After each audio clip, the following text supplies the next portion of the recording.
Hey everybody! All right, so the 10-year Treasury yield now hit 3% today, as I said it was going to, and it's going to go through there. Right now, that 3% is still somewhat of a psychological barrier, and that only ensures that when it goes through there, the rate is going to climb much further. Probably the next stopping point is going to be 3.25%, but it will go through there. Now, you know that I've been telling you that this is going to happen. I've been telling you why this is going to happen, that the Federal Reserve has been setting rates higher, and they're going to continue to set rates higher. And the very act of them setting rates higher raises the inflation rate because, as you know, as I have explained to you, that rate adjustments equate to price adjustments, and rate hikes equate to price hikes. So even though they believe in their policy that they are actually working to squash inflation, they are actually raising inflation. And you can go back. You can go back to the exact moment when this new inflation cycle got started, and I called it. I mean, at the time, I was writing for TheStreet.com. You could probably go research or search some of my articles back then, because the Fed was telling us in the fall of 2015 that it was going to raise rates in December of 2015. And I said, that's it. That will be the beginning of a new inflation cycle. That will be the bottom in gold. A rally will start. Commodities will start to pick up. And you can literally go back and see. I mean, if you want to look at CPI, if you want to look at producer prices, if you want to look at commodity prices, they all bottomed around that time. So that was an act of the price setter, the monopolist, the Fed, saying, okay, that was it with 0% interest rates. That was it with, price reductions. And now we are going to go in the other direction. And anyone who doesn't believe that could just take a look at Japan, where over 20 years now they have had 0% interest rates or negative interest rates. And they keep saying, oh, we can't generate any inflation. Why? Because you're setting the price at zero. But this is mainstream economics.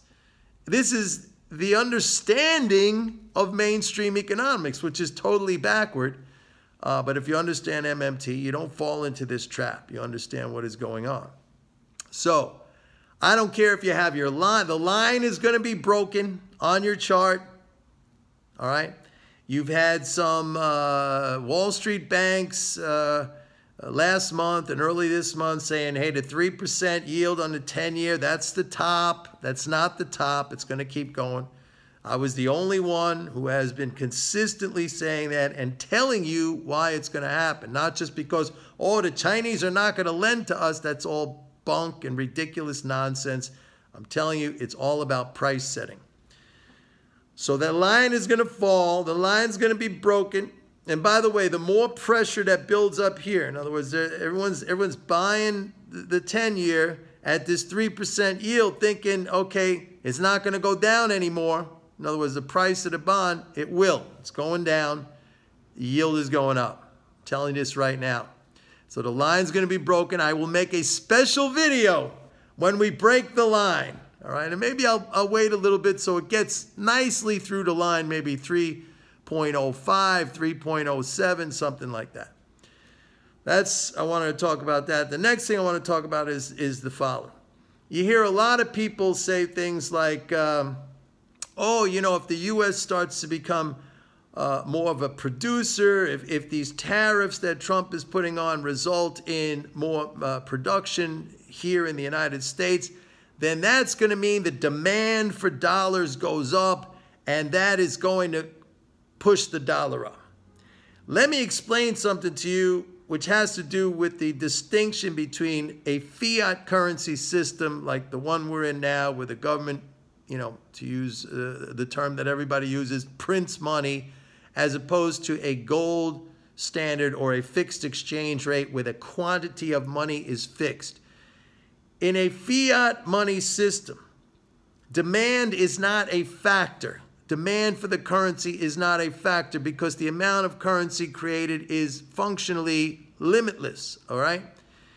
And if you take that a step further, the amount of currency, the quantity of currency is dictated by the demand for goods and services. So any increase in the demand for goods and services in a fiat currency system necessarily results in the creation of that money.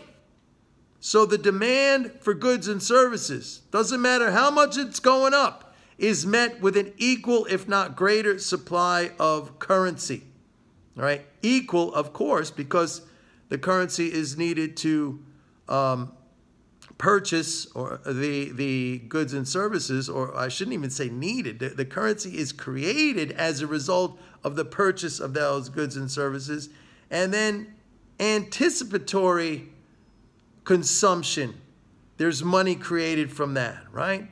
So it's not a factor. I hear people saying this all the time, and they get it wrong. They get it wrong all the time. The demand. We heard this with the repatriation nonsense of corporate profits. All right, and everybody, the demand for dollars is going to go up. The demand, first of all, that wasn't even the same scenario. That was just simply moving the accounts from one named account at the Fed to another named account at the Fed. There was no demand for dollars there, all right? But this is the thing you have to understand, and it's a thing that people really seem to have some difficulty with. The distinction between a fiat currency system, floating exchange rates, and a fixed exchange rate or a gold standard system, where in those systems, in a gold standard, you have a fixed quantity of money. All right? So demand for goods and services may result in an increase in the exchange value of that currency. In a fiat currency system, where the money is literally created as a result of commerce, as a result of consumption and demand, there is no pressure from that whatsoever. It is not a factor. It is a non-factor. And as a matter of fact, because of anticipatory demand, anticipatory consumption, right? When people feel optimistic, they raise their spending levels. When they feel like they're going to receive an increase in income, they raise their spending levels. Actually, the opposite happens, that more money is created, and therefore the exchange value of the currency goes down. It doesn't go up. So you really have to understand the difference between a fiat currency, floating exchange rate system, and a fixed exchange rate or a gold standard system. And a lot of people get tripped up on this. But it's extremely important to understand the distinction, because, if you're going to invest, if you're going to trade, you got to understand that distinction. I'm going to say one more point on the breaking of the line. I've been posting up these videos every single day on the line break. The line's going to break, people. The line's going to break. And the idiocy of drawing arbitrary lines on a chart and thinking, that's your classic tail wagging the dog in your mind, like that line somehow dictates the fundamental conditions that drive everything. It doesn't. It's some imaginary or some arbitrary,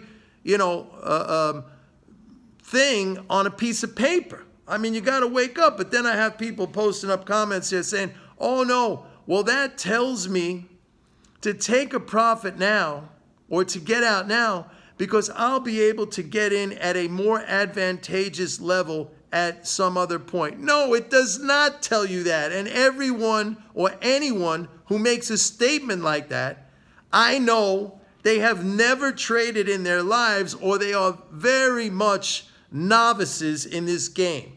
That's because if you've been around for any length of time doing this, all right, you know that there are such things when you use these silly lines as false breakouts, or taking profits too soon, or stopping yourself out only to see the thing go further. That line is no panacea. It is not some magical thing that tells you exactly every single time what is going to happen. I mean, come on, people, really.